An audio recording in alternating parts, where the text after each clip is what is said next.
Hey guys, my name is Tyler Smith and I'll be presenting section 4 of our group presentation, specifically about packaging in terms of business ethics.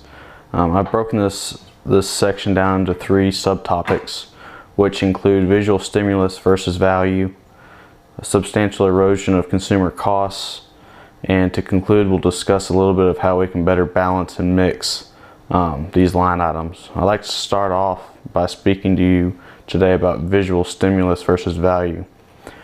This is broken down into businesses use visual stimulus to grab their target audience's attention. A great example of this would be putting a character like SpongeBob on candy or other figures that are present in today's youth to get kids to say, "Ooh, Mom, I want this." We also use this on adults by using big colors and even name brand images that we see on TV every day. The problem with this is the cost of it. Obviously, using copyrighted images such as SpongeBob costs the company money, which in turn costs the consumer money. So why not just make a black and white package and throw a label on it and call it good? Is there even a market for someone that just wants a product without all the fancy schemes and colors? This is where we get into generic products. Many generic brands are actually name brand products, just in a different packaging. Companies such as Walmart have figured out that they can buy a product such as cereal from a company, then have the company put it in a different bag instead of a fancy box with just simple black and white or black and blue or even clear and blue packaging, put their name on it, which is great value, and then they can turn around and sell it in their stores as a generic product, even though it's the exact same as what you would buy in the box with the fancy Tony the Tiger image and bright colors. And it appeals to a different audience. There's obviously several different markets and different audiences that they're trying to attract. One being the vanity buyer that wants the brand name because that's what they associate with by television and by their experiences of growing up. But you also have the people that are working off of a limited budget who don't really care for the fancy advertising and don't care that they didn't see it on TV. They just want a good product that's going to fulfill their needs at the cheapest cost. So by producing generic products, it's really a win-win for everybody.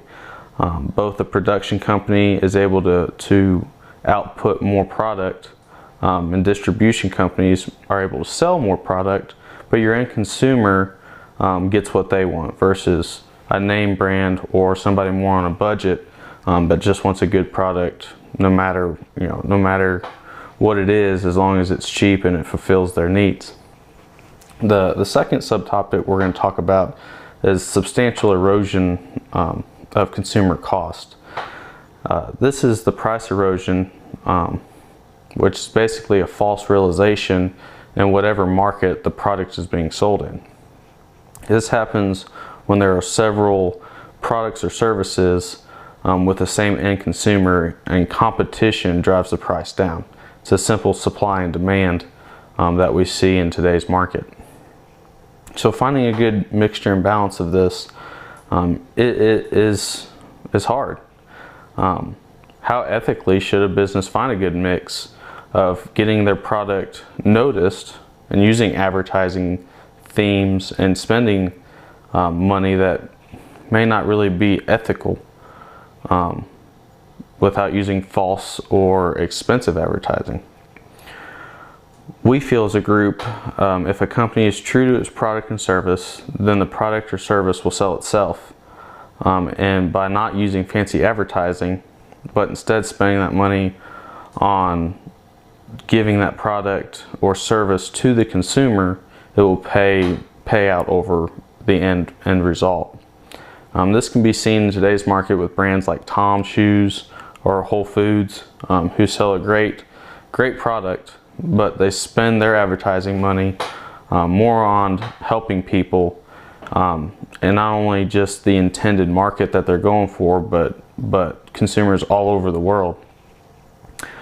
These products typically cost more than its competitors, but it's still, they sell more due to the market strategy that they're using, that the consumers feel like they're helping a bigger cause. They don't mind spending a little extra money if it's, you know, going to help somebody in Africa, or if it's better for the environment.